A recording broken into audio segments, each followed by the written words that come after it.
আমি আপনাদের সম্মুখে আল্লাহ তাআলার কোরআন হইতে তার অমীয় বাণী তেলাওয়াত করিলাম। সে আল্লাহর বাণীকে সামনে রেখে আমি আপনাদের সামনে কিছু বক্তব্য শোনাবো। তাই আল্লাহর কোরআন ঘোষণা করে মুহাম্মাদুর রাসূলুল্লাহ সাল্লাল্লাহু আলাইহি সাল্লাম, ইয়া মুহাম্মদ সাল্লাল্লাহু তাআলা আলাইহি ওয়াসাল্লাম ইনি হলেন আল্লাহ পাকের রাসূল। সুবহানাল্লাহ। ব্রাদার সামাইনে কিরাম, এ মুসলমান ইমানদারেরা, আসমানের গায়ে যে চাঁদখানা রয়েছে, এই তিরপলের উপরে যে চাঁদটা রয়েছে, এই চাঁদটা হচ্ছে আমার দয়ার নবী মুস্তাফার আগমনের চাঁদ। জোরে বলুন সুবহানাল্লাহ। তো ব্রাদার, দুনিয়াটা কারোর জন্য চিরস্থায়ী নয়। আজকে আপনার তো কালকে আমার, পরশুদিন আরো কারো। আজকে কবরে গেলে কোনো মানুষ দেখতে পান? ঠিক 100 বছর পরে আমরা এখানে যতগুলো মানুষ বসে আছি সবাই শেষ হয়ে যাব, আমরা কেউ বেঁচে থাকবো না। সবাই শেষ হয়ে যাব, প্রত্যেকটা মানুষের জন্য একটা একটা কবর হবে। তো বাপজি, পৃথিবীর জমিনে যতদিন বেঁচে আছেন কিছু দেখে যান, কিছু করে যান। আল্লাহর কোরআন বলে ফাইজা কুদিয়াতিস সালাত ফান্তাশিরু ফিল আরদ, যে তোমরা যখন নামাজ আদা করে নেবে পৃথিবীর জমিনে ছড়িয়ে যাও। পৃথিবীটাকে দেখো আমি আল্লাহ কেমন নিয়ামত বানিয়েছি, কেমন নদী বানিয়েছি, কেমন সাগর বানিয়েছি। ওইগুলোকে দেখার পরে আমি যে আল্লাহ আছি, আমার উপরে তোমাদের বিশ্বাস বেশি বেড়ে যাবে। জোরে বলুন সুবহানাল্লাহ।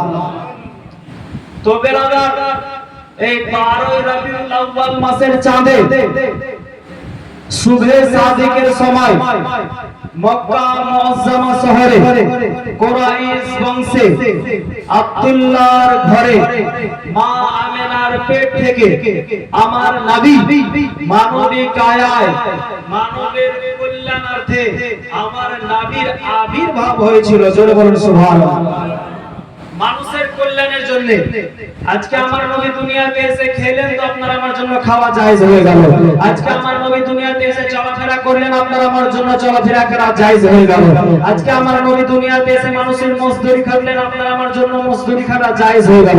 আজকে আমার নবী মুস্তাফা পৃথিবীর জমিনে এসে বিয়ে শাদী করলেন, আপনার আমার জন্য বিয়ে শাদী করা জায়েজ হয়ে গেল। এক কথায় নবী যেটা করলেন সেটা উম্মতের জন্য জায়েজ হয়ে গেল। নবী যেটা করলেন না সেটা উম্মতের জন্য জায়েজ হলো না। আল্লাহর কোরআন বলে ওমা আতাকুমুর রাসূল ফাখুযুহু ওমা নাহাকুম আনহু ফান্তাহু।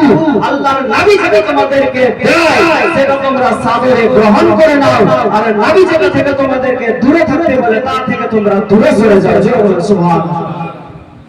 তো বেরাদার সামাইনে কিরাম, ওই নবী মুস্তাফা শুভে সাদিকের সময় আপনার হেদায়েতের জন্য, আমার হেদায়েতের জন্য দুনিয়ার বুকে আসছিলেন। জোরে বলুন সুবহানাল্লাহ। বেরাদার, এই নবীর জীবনী আমি আপনাদের সামনে শোনাবো। তো হযরতে আদম আলাইহিস সালাম মা আমেনার কাছে এসে খুশির সংবাদ জানাচ্ছেন যে আমেনা, তুমি এমনই একজন সন্তানের মা হতে চলেছো যে সন্তানের স্থান পৃথিবীতে আল্লাহর পরে পরে। জোরে বলুন সুবহানাল্লাহ। মা আমিনা অবাক হয়ে গেল, আল্লাহ এত বড় সন্তানের মা হতে চলেছে, আমি জানবো কি করে, আমি বুঝবো কি করে? কারণ আমার মায়েদের পেটে যখন সন্তান থাকে, আমার মায়েদেরকে ঘন ঘন খিদা লাগে, ওদের পেটটা একটু উঁচু হয়ে যায়, দেখে মনে হয় যে পেটে বাচ্চা আছে। কিন্তু মা আমেনা বলছে এগুলো তো আমার কিছুই হয় না, আমি জানবো কি করে, আমি বুঝবো কি করে?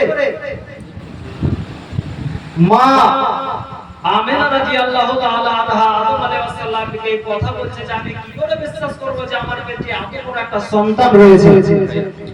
হে বেরাদার, কারণ আমার আল্লাহ আমার নবীকে নিজের মায়ের নাপাক রক্ত খাওয়াননি। জোরে বলুন সুবহানাল্লাহ। আপনাকে আমাকে খাওয়িয়েছে কিন্তু এই মুখ দিয়ে নয়, এই নাভি দিয়ে। বাচ্চা হওয়ার পরে যে নাভি কাটতে হয়, আপনাকে আমাকে এই নাভি দিয়ে রক্ত খাওয়িয়েছে।